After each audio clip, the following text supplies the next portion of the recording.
I got my hair cut yesterday, sort of the, what's the actor? He's handsome, but it's like Ed Davis. So I was like, I got my Ed Davis haircut, but I don't have the masculinity or the handsomeness of him, so it's more like his third cousin once removed haircut. Hi, my name is Bela, and welcome everybody here, and thank you all for having me and thinking of me. I will try not to curse, because I know there's students here, and this will be on the internet. We'll see.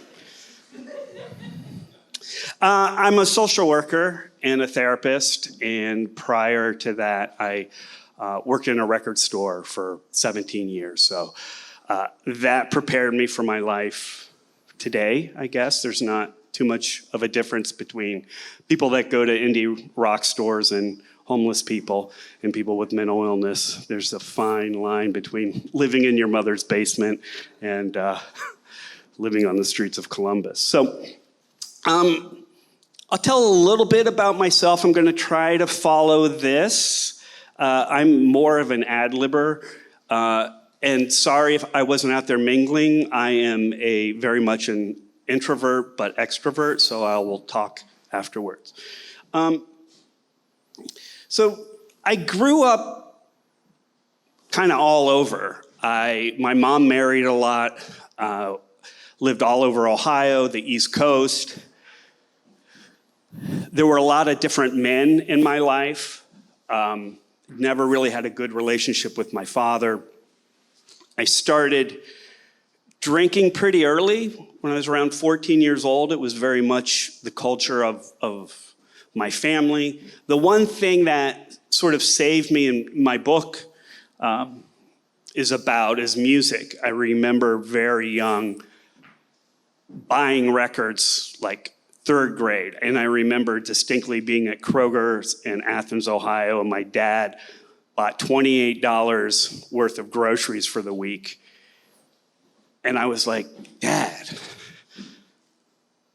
we can go buy 3 Kiss records with that money, and I can eat cereal. And of course he didn't do that. So music was a way for me to escape, and it still is. So if you peeked in on me, I was just listening to my headphones. I'm one of those people that when I'm driving in my car and I have the playlist on, I want to sit in the driveway till the song ends, even though I've heard the song like 80 times. And my girlfriend says, why are you driving so slow as we get home? And I'm like, because I got to hear this song.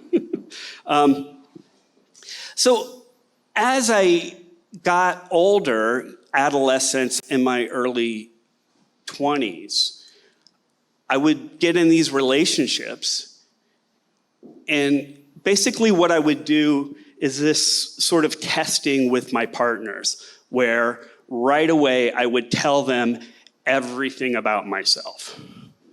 So I call that trauma dumping. And the reason why I did that, and this took years of therapy to realize, was because I was testing them to say, you are either going to accept me fully as I am, or you're going to reject me. Or when I fuck up, I can say, well, I told you, this is how I am. But what that did was build a wall between me and them. And it wasn't a natural progression of gaining trust, which in a relationship happens over time. And needless to say, none of my relationships really worked. Although, and I really, really wondered why that was. At 33, I got sober. My friend Jerry had died. My friend Jim had died. A lot of people I knew were dying. I knew I had a drinking problem, but that was my culture. So it was very scary for me being in the art scene, the music scene, and everybody I knew drank. And I had a decision to make that either I was going to quit drinking and save my marriage and do something different. And the only other option to me at that time was suicide. And I was really close. I had already had a suicide attempt in my early 20s. So I was like, fuck it, I'll give this a try. Because if it doesn't work after 6 months, I've got another option. And it worked. That's not advice, okay? That is not advice.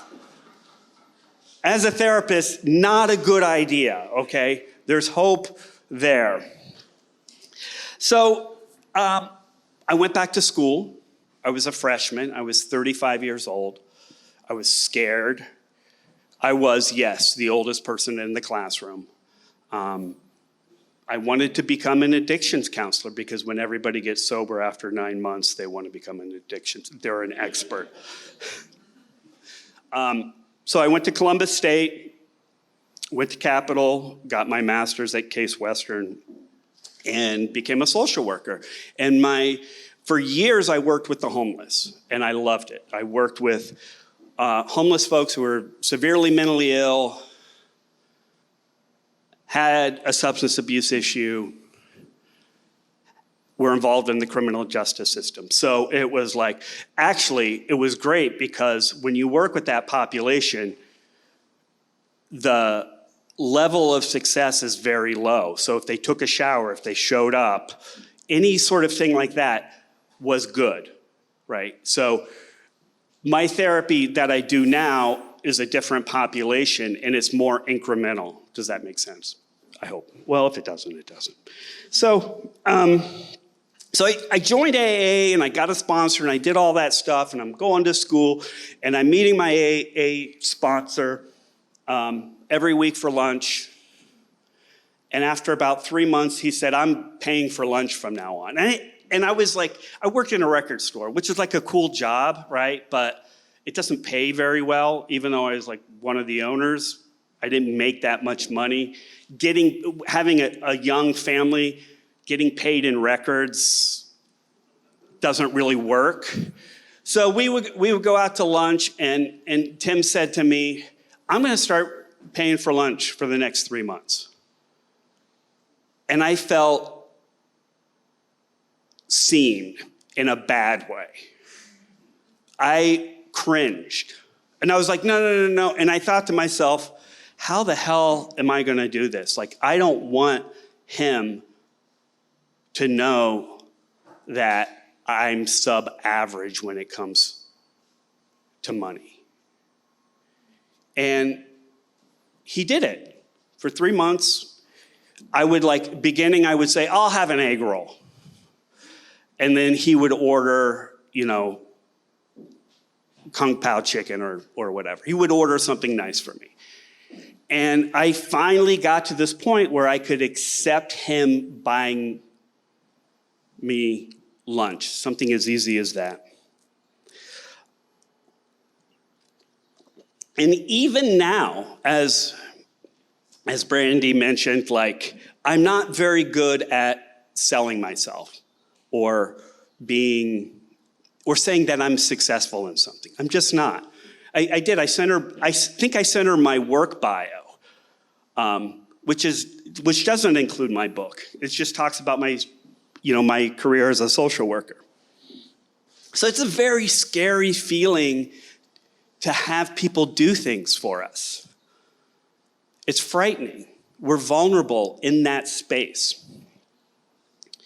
So what does that have to do with being creative? Well, because when we create, we're doing it for several reasons, aren't we? We do it because we have to do it. So we have an intention of doing it, and what I call, and I'm looking at my notes here, sorry, and what I call noble intention of creation. We have to do it. So if you're a musician, if you're a painter, if you're a writer, you do it because you have the need to do it. And you may say, I'm writing a book or I'm going to write a song, but you're doing it because you have to, because there's something inside of you that says, I have to put this thing, not with solely the intention of putting it in the world, but getting it out of myself. So that's a noble intention. This is the tricky part. We also create to get feedback, to get validation. And I am somebody that is not comfortable still receiving that validation. Even when I go out to dinner with my girlfriend, and we've been together for a long time, and she pays, I wince just a little bit. And if I pay, I see her, she winces a little bit. It's just like a wincy dinner. But we need that affirmation, that reward. And both of these are normal.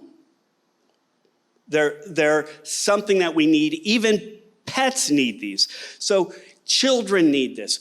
As we get older and we get the shell around us, we don't think we need it, that we should be able to handle it. Man, time is flying by. So one of the things that I would tell my staff and my students, because I teach at Ohio State, is like working with the homeless is providing that validation and affirmation to the men and women they work with. Especially, I worked mostly with men. And I would tell them, most of these men have not had a hug in years. They have not had any sexual intimacy unless they're paying for it. So walking around with that disconnection that the homeless have. And some of us may flinch from hugs. I am not really a hugger. So it's difficult. So we have to have this idea of not just how we feel, but how other feels, and be able to bring dignity in their life and to be able to reflect that back to them if they don't have it. Does that make sense? Okay. We may feel that we don't deserve the affirmation, especially if you have trauma growing up. You doubt the affirmation. Because if mom or dad or whoever wasn't there, or it was spotty, there's a part of us that says, nah, I really don't know about that. And as we get closer in relationships, if we get even closer to our art, we may doubt it. Anybody here ever write anything or paint anything and work really hard on it, and then you fucking crumple it up and throw it away, right? Don't do that. Just keep it. I mean, you don't have to show it to anybody. It's okay, and then you can go back to it. It's part of the process, not just of creating it, but of being a person. Okay. So here's something I do in my therapy now. When I have people, and I can tell right away. I'm pretty good at my job. I'm just going to say that. I'm okay. I'm confident enough. It's something I work with my clients who have a hard time accepting things. I say, I want you to ask your best friend or your person to take you out for coffee. And they have to do it 3 times, and you're not allowed to pay for it. Nobody has ever said, yeah, I can do that. They all like, what? Sometimes it takes them a month to do it. So ask yourself now, can you do this? Are you confident in doing it? And I want to do a little experiment right now, okay? I want you all to take a few deep breaths. Close your eyes if you want. Don't vision the ocean or anything like that. No sunsets. Just think to yourself, do I deserve a smile today? Do I deserve a cup of coffee today? Do I deserve a drink today? And if you do, you can ask for it. And that's okay.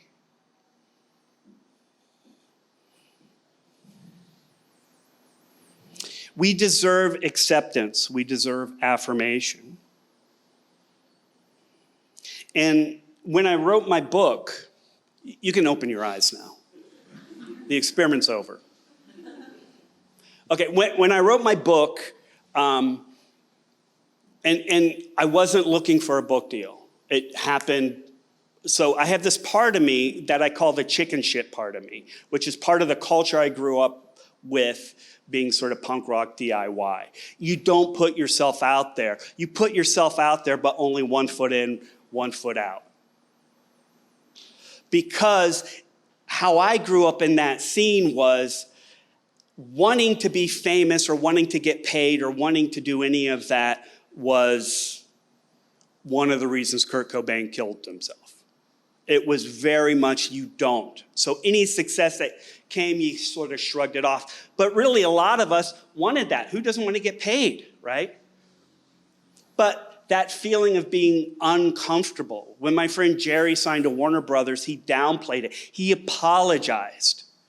It's like, looking back on it, like, you got paid. You don't have to work for a year. Like, you don't have to work at a record store or a pizza shop for a year. That's pretty cool, right? But that wasn't part of it. So when I got my book deal, the publisher reached out to me after Jenny died and said, let's turn your blog into a book.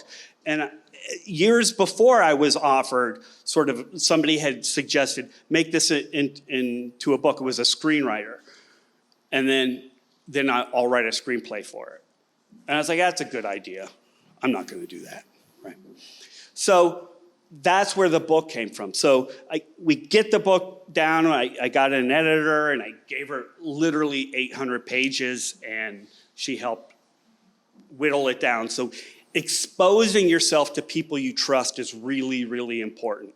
So I sent it to my friend Lisa, who's really funny. She's a writer.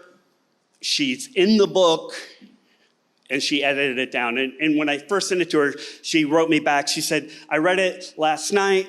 This isn't going to work. It's not in any chronological order. And I was like, that's the way it is. Because memories aren't linear, so my book jumps from year to year. And then she read some more, and she's like, this works perfectly. And I was like, I'm not changing it. It was the only thing I pushed back on in the whole thing. So the book is coming out, and the publisher says, you need blurbs. You have to ask people to get blurbs. Blurbs are the thing on the back of the book where somebody's like, this book is terrific, or blah, blah, blah, blah. So I asked people I admired, and it was scary. I asked writers. I asked Hanif. A lot of you probably know Hanif. Boy, that was scary. He was like, yeah, I'll blurb it. I asked my friend Sam Leipzig, who's a successful writer in New York. He wrote a blurb. I asked musician friends. I asked Steve Turner from Mudhoney. I asked Craig Finn from The Hold Steady. And they were like, yeah. And so I had to send it to them and be vulnerable. So, what I do know now, though, even about my writing, because I tend to downplay it, I'll be doing a reading somewhere, and I'll read like a passage, and I've literally done this. I'm like, that's fucking good. I wrote that. Because if you're a creative, sometimes you create something and you have no idea where that came from. It's almost supernatural, right? It's like, whoa. Somebody asked me once, did you ever want to be a musician? And I was like, well, not really. I wouldn't want to be in the Rolling Stones because I wouldn't enjoy the songs the same way, which is kind of a weird thing, right? But put yourself out there. Accept who you are. Take the feedback. I have 23 seconds. I can go on, but I won't. So I'm writing a new book about my mom and family secrets. Family secrets are not good, okay? They're not. They influence us, and generational trauma is a real thing. Real thing. So I sent what I'm writing, and this book I'm writing quickly. My mom died almost a year ago, and all these family secrets came out. I mean, you can only imagine, my mom married 5 times. That's at least like 5 doors to secrecy, okay? So I sent it to my friend Cynthia. She read it, and I was scared, and she wrote back and she said, keep writing. It's a mess, but there's really good writing here. I sent it to my partner. She's a writer. She said, same thing. She didn't say it was a mess. She's a little, she's my person, so. But she said, honey, there's some great stuff here. Keep writing. So that's what I'm doing. Would I have liked Cynthia to say, this is ready, send it to a publisher? Of course, because who wants to do the work when you've already done some work? You might have a part of you that you get halfway through, 3/4 of the way through, 95% of the way through, and you stop. Anybody do that? Yeah. I have to stop now, but I could keep going. I'm trying to wonder if I have any takeaways. Okay, find your people. Find the people you can be safe with. Create safe areas in your house. If you're like, follow me on Instagram, I'm always posting pictures of my living room, my stereo. That's the safe place for me. I have my safe people. One of them's right here. You can choose which one it is. That talk to them. And here's the thing. This is your safety here in this room, whether you know it or not.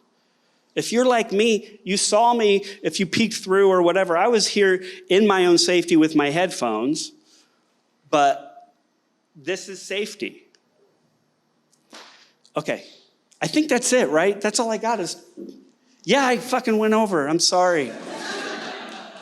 So thank you. Oh, real quick.